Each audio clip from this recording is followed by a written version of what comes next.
Sure. Yeah. My name's Lia Pas. I'm a multidisciplinary artist. Um, I used to work mostly in performance, doing music, theater, dance related things. Um, though now I work more with fiber arts and text based work because I got very sick in 2015 um, and am not able to perform, but I still need to make work. So, Wow. So this is so that the interstices of art and health, you're living those, oh, very much so. transformed your Very much. practice. Yeah, very much so. Yeah. I mean, I was working with a lot of anatomy based imagery even before I got sick. Mm. Um, my mom's a physiologist, hematologist, toxicologist. Oh And wow. so I grew up, I spent time in her lab some Mm. evenings with her dissected rats, Great. and grew up with physiology textbooks all over the house and things like that. So I grew up around the sciences, especially the physical sciences, Mm. but went into the arts and it sort of started to combine Well, without, the way you describe it, it's so sensory, like surrounded by, I can imagine the smells in the lab and the images and the textbooks, and it's yes, all sort of suffused your imagination. yes, exactly. Since I've shifted more into fiber arts, I've actually taken some of my text and image pieces and turned them into embroidery pieces, just playing with the medium there. So Right. And how they would translate into the medium? Do yeah. you find that works transform as you use different techniques? Oh, absolutely. Wow. Absolutely. Yeah.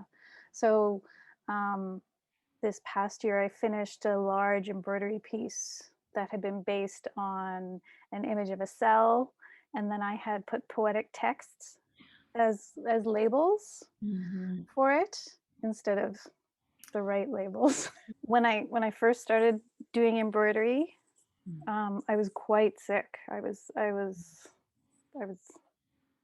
I was pretty much on the couch all day, and there were parts of the day where I just couldn't even really move.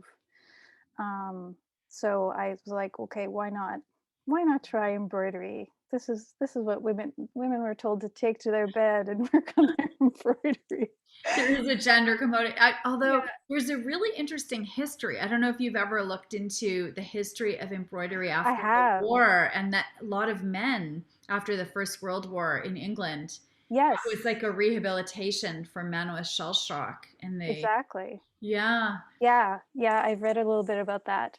Um, but what I started doing, I was doing a meditation practice where, um, well, the illness I have is called MECFS, myalgic encephalomyelitis, Okay. also known as chronic fatigue syndrome. Though the language around that is changing, which is Mhm. good.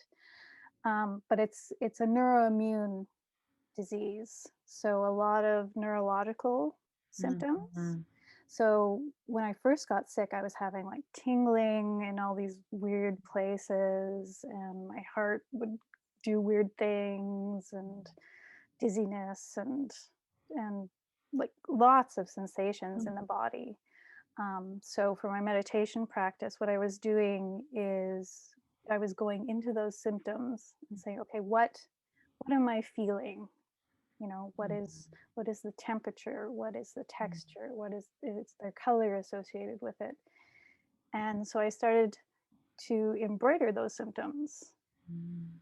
Yeah. And how it allowed you to bring your attention to those. And then, by displaying it, you bring attention to this illness and that is so poorly understood. And there's also so much stigma around it. Exactly.